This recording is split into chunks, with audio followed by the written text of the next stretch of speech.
Good afternoon. Here is the news line on Melody 100.7 FM Ibadan. I am Mobola Badekala. First, let's check out the major headlines.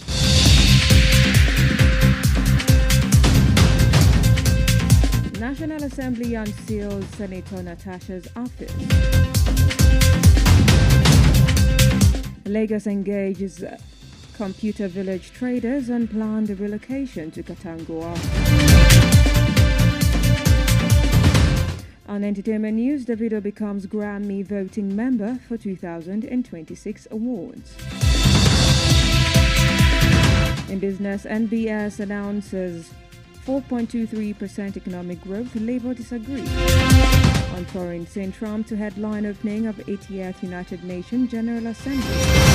And on sports, Oyo State Commissioner for Youth and Sport welcome Falconet to Ibadan Show's team of state government readiness.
We begin from the entertainment scene where Afrobeat star Davido has been accepted as a voting member of the Recording Academy, the organization behind the Grammy Awards. Becoming a voting member, the Nigerian hitmaker will be part of a global community of music professionals who determine the awards in 2026 Grammy ceremony. Confirming his nomination, the Recording Academy shared a video of Davido and other members in an Instagram post on Tuesday.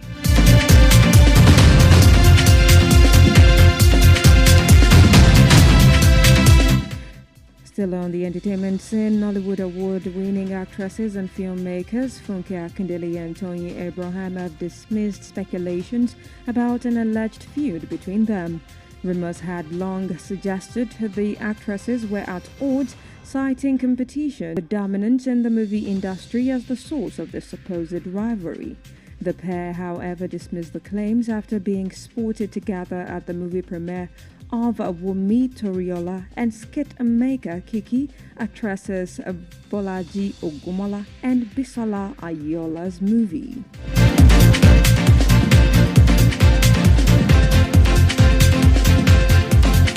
Today, in the early hours of this morning, by the Sergeant at Arms of the National Assembly, assisted by security personnel. The office had been under lock and key since March 6, 2025, when the senator was suspended from the Red Chamber. The deputy director of the Sergeant at Arms, Alabi Adedeji, was seen removing the red seal on the office door this morning. The Parliament of the Economic Community of West African States, ECOWAS, has applauded the commitment of President Bola Ahmed Tinubu to all institutions of the community. The regional lawmakers also called for the full reintegration of the renegade Sahel countries of Burkina Faso, Mali, and Niger into the community. The Speaker of the ECOWAS Parliament, Adja Ibrahim, spoke during the opening of a week-long second 2025 parliamentary seminar on harnessing artificial intelligence (AI) for parliamentary efficiency, ethical governance, and development in the ECOWAS region in Port Harcourt, Rivers State, and Nigeria.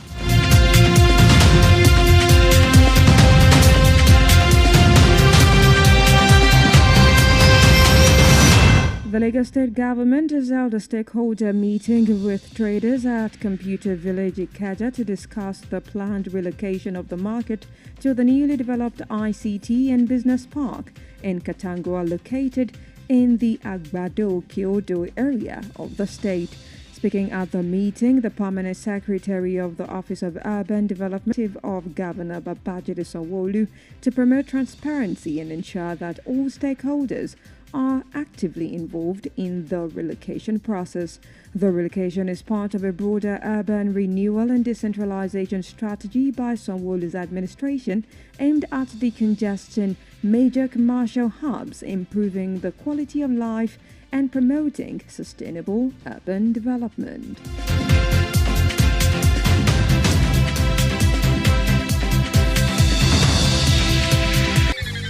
Doing business without advertising is like winking at a girl. Fem Ibadan, and let's use our platform to uplift your own. Advertise with us by contacting our marketing department at number 2 MB Makpaderun Street, Bodewa Simi, Basharun Ibadan, Oyo State, Nigeria. Telephone 0915 500 107. That is 0915 500 1007. You can also follow us on all our social media platforms at Melody 107 FM. At Melody FM Ibadan, we help make your business to blow. Yaga yaga. Melody FM, your real home of entertainment. Stay tuned. This Melody. Melody FM 100.7. Welcome back. You are still listening to Newsline on Melody 100.7 FM, and now straight to business stories. Nigeria's gross domestic product rose by 4.23% year-on-year in real terms in the second quarter of 2025, according to the latest figures released by the National Bureau of Statistics. The performance was stronger than the 3.48% growth recorded in the same period of 2024, showing that the economy gained momentum despite persistent structural challenges. The Bureau explained that the quarterly estimates followed the rebasing of GDP using 2019 as the base year, allowing comparisons to track the pace of expansion across the sector. The growth rate is higher than the 3.48% recorded in the second quarter of 2024 as well, but senior officials of the Nigeria Labour Congress challenged the credibility of the figures, arguing that they failed to capture the worsening conditions faced by workers and households in the country.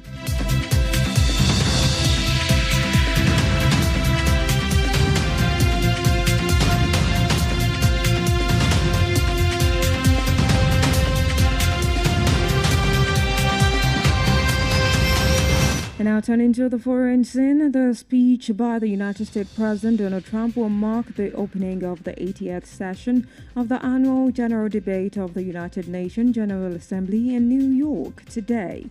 Other speakers on the agenda for the first day are Brazilian President Luiz Inácio Lula da Silva, Turkish President Recep Erdogan, and French President Emmanuel Macron. United Nations Secretary-General Antonio Guterres and General Assembly President Anna-Lena Baerbock are also set to speak.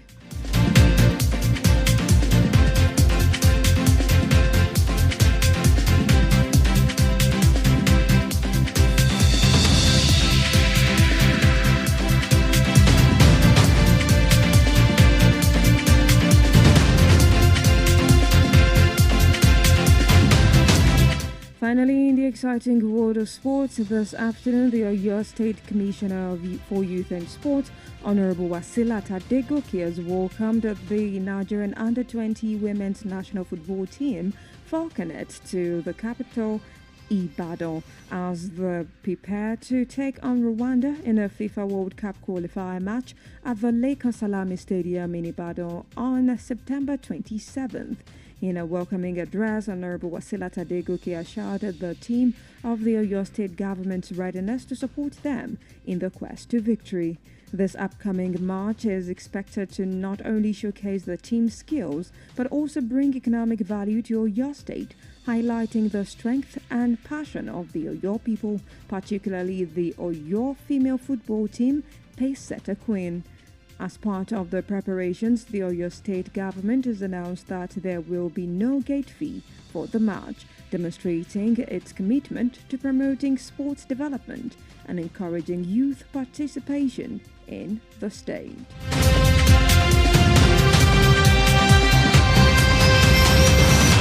We've now come to the end of the newsline on Melody 100.7 FM, but before we wrap it up, here is a recap of the major headlines.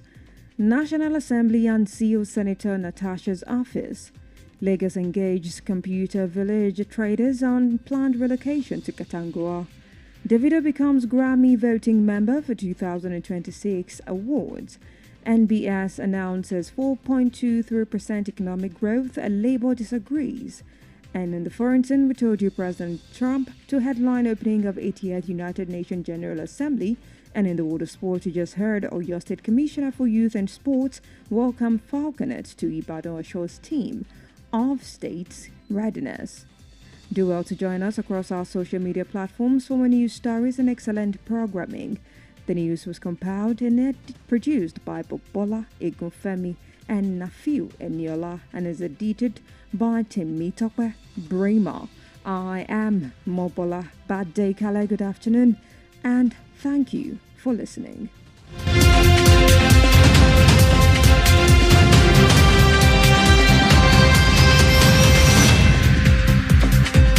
Melody FM 100.7.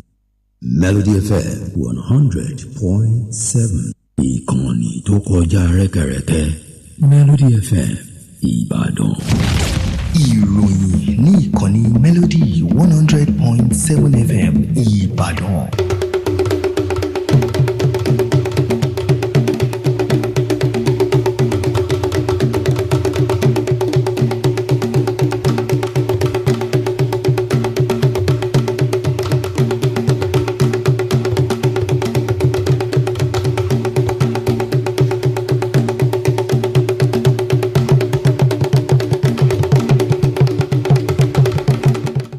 Ẹ̀kásán àsìkúṣẹ́ látàárọ̀ àkójọpọ̀ ìròyìn ló ń dé sí etí gbọ̀nyìn láti ìkànnì Melody 100.7 FM Ìbàdàn.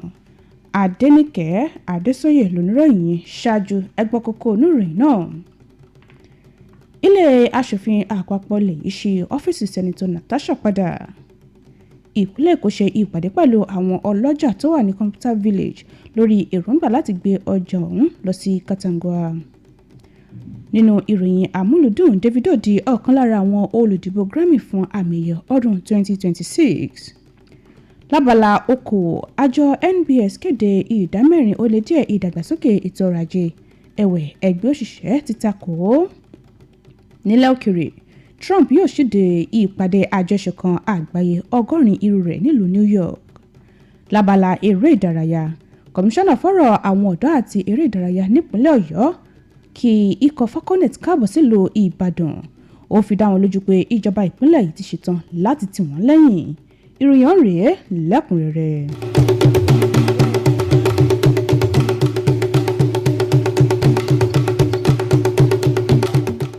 Nínú ìròyìn àmúlùdùn, gbajúgbajà olórin Afrobeat Davido ti di ọ̀kan lára àwọn olùdìbò fún àmì ẹ̀yẹ Grammy. Gbajúgbajà olórin tó jẹ́ ọmọ ilẹ̀ Nàìjíríà ọ̀hún ti ní àǹfààní láti dìbò lórí àmì ẹ̀yẹ Grammy ọdún 2026. Nígbàtí ó ń fìdí ọ̀rọ̀ náà múlẹ̀, iléeṣẹ́ tí ó ń ṣe agbátẹrù àmì ẹ̀yẹ náà fi fọ́nrán Davido àtàwọn ọmọ ìgbìmọ̀ yòókù hàn lórí ìtàkùn ayélujára Instagram lónìí.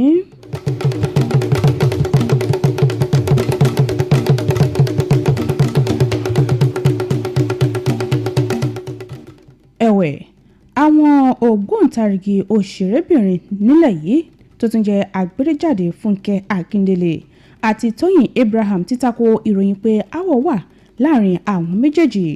awuyewuye tí ń jẹyọ lórí wípé àwọn òṣèré méjèèjì ń forí gbárí lórí ìwọ́jú mi èmìjọ́ nídìí iṣẹ́ tí wọ́n yàn láàyò.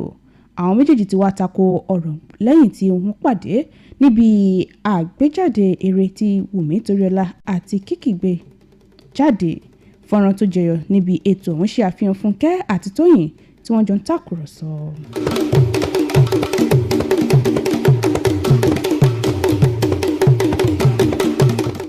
Kúrò níbi ìròyìn àmúlùdùn, ilé aṣòfin àpapọ̀ ilẹ̀ yìí ti ṣí ọ́fíìsì aṣòfin tó ń ṣojú ẹkùn àárín gbùngbùn ìpínlẹ̀ Kogi Natasha Akpoti-Oda hàn padà. Gẹ́gẹ́ bí ìròyìn ṣe fi léde, ọ́fíìsì rẹ̀ ọ̀hún ni wọ́n ṣí padà lówùúrọ̀ òní lẹ́yìn tí wọ́n ti gbé tìpa láti ọjọ́ kẹfà oṣù kẹta ọdún yìí láàkó tí ilé aṣòfin àgbà ní kó lọ rọ́kúnlé. Ìgbákejì adarí ẹ̀ṣọ́ aláàbò ní ilé aṣòfin náà Alábí Adédèjì ló yọ àwọn nǹkan tí wọ́n fi ṣe ilẹ̀kùn ń pa kúrò.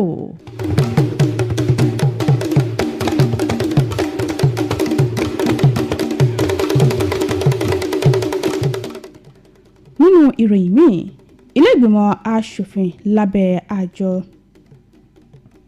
ọ̀rẹ́dẹ̀gbẹ́ ECOWAS ti lo ààrẹ Bọ́lá Tinubu lọ́gọ̀ ẹnu fún ìfarajìn rẹ̀ lórí àwọn iléeṣẹ́ tó jẹ́ ti àjọ ọ̀hún. Àwọn aṣòfin náà tún pè fún àpérò lórí àwọn orílẹ̀-èdè bíi Burkina Faso, Mali àti ilẹ̀ olómìnira Niger láti jẹ́ kí wọ́n padà sínú àjọ ọ̀hún. Abẹnugan ilé aṣòfin lábẹ́ àjọ ECOWAS ọ̀hún Adija Ibrahim sọ̀rọ̀ yìí láàkó ìṣíde ètò ìdánilẹ́kọ̀ọ́ lọ́sẹ̀ kan tí ilé aṣòfin ọ̀hún ẹlẹ́ẹ̀kejì rẹ̀ lọ́dún 2025 yìí èyí tó wáyé nílùú Port Harcourt ní ìpínlẹ̀ Rivers.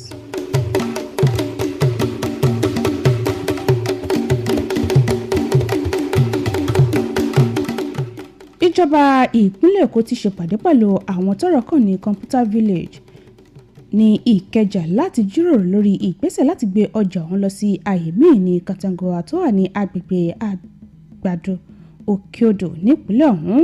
Nígbà tí ó ń sọ̀rọ̀ níbi ìpàdé náà, akọ̀wé àgbà fún ọ́fíìsì tí ó ń rí sí ìdàgbàsókè àwọn ìlú ńlá Ọ̀gbẹ́ni Gbọ́láhàn Òkì ṣàlàyé pé ìpàdé ọ̀hún wáyé níbàámu pẹ̀lú ìdarí gómìnà Babájídé Sanwó-Olú láti jẹ́ kí àkóyawọ́ wà àti láti rí dájú pé gbogbo àwọn tọ́rọ̀ kàn kópa nínú ìgbésẹ̀ náà. Èyí jẹ́ ara àfojúsùn ìṣèjọba gómìnà Sanwó-Olú láti pẹ̀ka ìdàgbàsókè lójúnà àti fòpin sí àpọ̀jù èrò láwọn ààyè ìdókòwò kan tó ṣe gbòógì àti láti mú ìgbé ayé rọrùn bá àwọn aráàlú.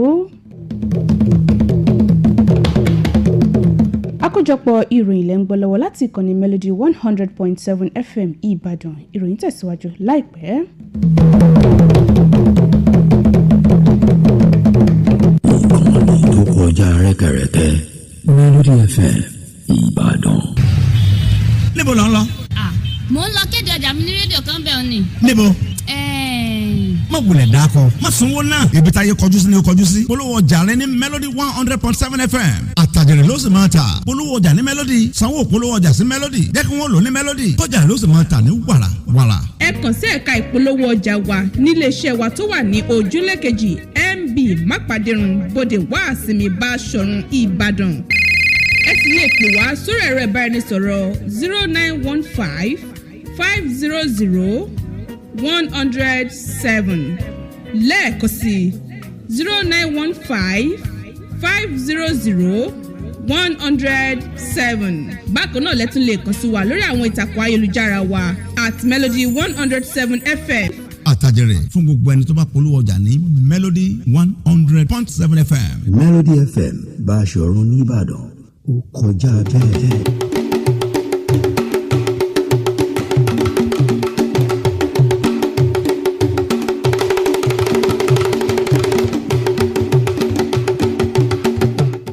Ẹ káàbọ̀ padà, àkójọpọ̀ ìròyìn tẹ̀síwájú. Èrè tí ilẹ̀ Nàìjíríà jẹ ló gbẹnu sókè pẹ̀lú ìdá 4 ó lé díẹ̀ níbi ọdún ṣe ń gorí ọdún nídàkejì ọdún 2025 gẹ́gẹ́ bí àjọ tó rí sí àkọsílẹ̀ òǹkà nílẹ̀ yìí NBS ṣe fi léde. Àkọsílẹ̀ ìgbẹnusókè ju ìdá 3.5 ó dín díẹ̀ èyí tí wọ́n ṣe ní irú àkókò yìí lọ́dún 2024 tí èyí sì ṣe àfihàn pé ètò ọrọ̀ ajé ti rú gọ́gọ́ sí bó tilẹ̀ jẹ́ pé ìdojúkọ ń wáyé. Ẹ̀wẹ̀, àwọn adarí nínú ẹgbẹ́ òṣìṣẹ́ nílẹ̀ NLC títako àtẹ̀jáde ọ̀hún tí wọ́n sì ní àkọsílẹ̀ tí wọ́n ṣe náà kò ṣe àfihàn ìṣòro táwọn òṣìṣẹ́ àtàwọn ọmọ Nàìjíríà míì ń kojú.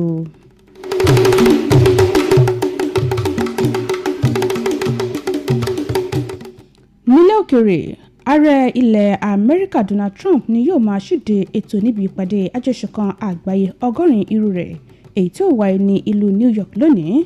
àwọn míì tí ó tún sọ̀rọ̀ lónìí ni ààrẹ ilẹ̀ Brazil Luiz Inacio Lula da Silva, ààrẹ ilẹ̀ Turkey Recep Erdogan àti ààrẹ ilẹ̀ Faransé Emmanuel Macron, adarí àjọṣepọ̀ àgbáyé Antonio Guterres àti adarí ìgbìmọ̀ àwọn olórí orílẹ̀-èdè lábẹ́ àjọ ọ̀hún Annalena Baerbock yóò tún sọ̀rọ̀ bákan náà níbi ètò lónìí.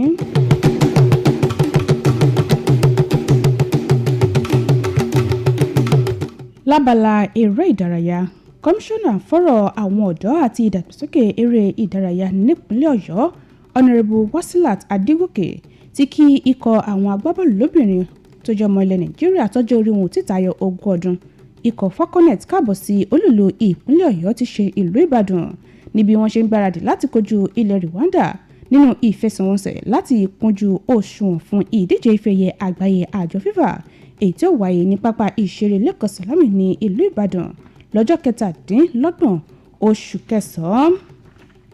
nínú ọ̀rọ̀ ìkíni káàbọ̀ rẹ̀ ọ̀nàrẹ́bù Wasilat Adégòkè fi dá ikọ̀ náà lójú pé ìjọba ìpínlẹ̀ Ọ̀yọ́ ti ṣetán láti ṣe àtìlẹ́yìn fún wọn.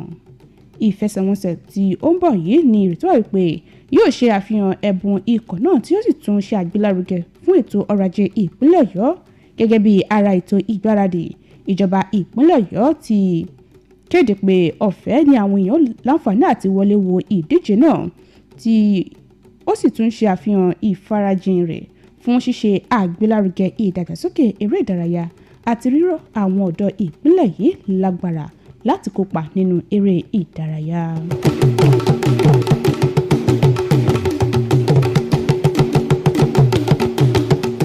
ká tó mú ìròyìn wá sópin ẹgbọ́n àkókò tá a mẹ́nubà lẹ́ẹ̀kan sí i. ilé aṣòfin àpapọ̀ lè yí ṣe ọ́fíìsì sẹ́nitọ́ Natasha padà. ìjọba ìpínlẹ̀ Èkó ṣe ìpàdé pẹ̀lú àwọn ọlọ́jà tó wà ní Computer Village lórí èròǹgbà láti gbé ọjà ọ̀hún lọ sí ibòmíì. nínú ìròyìn amúlùdún àfitún létí pé Davido di ọ̀kan lára àwọn olùdìbò fún Grammy fún àmì ẹ̀yẹ ọdún 2026 tó ń bọ̀. lábala okòwò àfitún létí pé àjọ NBS kéde ìdá 4.2 ìdàgbàsókè lórí ètò ọrọ̀ ajé ilẹ̀ yìí bó tilẹ̀ jẹ́ pé ẹgbẹ́ òṣìṣẹ́ ti tako àkọsílẹ̀ náà.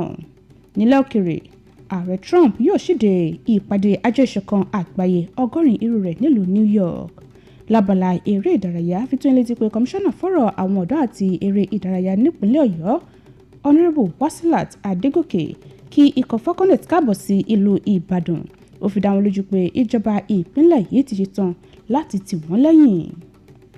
tó èyí lópin àkójọpọ̀ ìròyìn wa fún tòní láti ìkànnì Melody 100.7 FM Ìbàdàn. ẹ láǹfààní láti darapọ̀ mọ́ wa lórí àwọn ìtàkùn ayélujára wa fún ọ̀kanòjọ̀kan ètò àti ìròyìn síwájú sí i.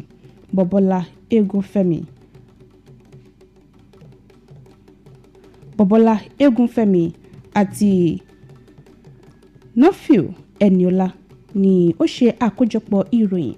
Tèmítọ́pẹ́ Brema ló lóòtú ìròyìn. Adéníkẹ́ Adésóyè ló kà sétìgbọ̀yìn. Mo kí yín ẹ máa yáṣẹ́ o.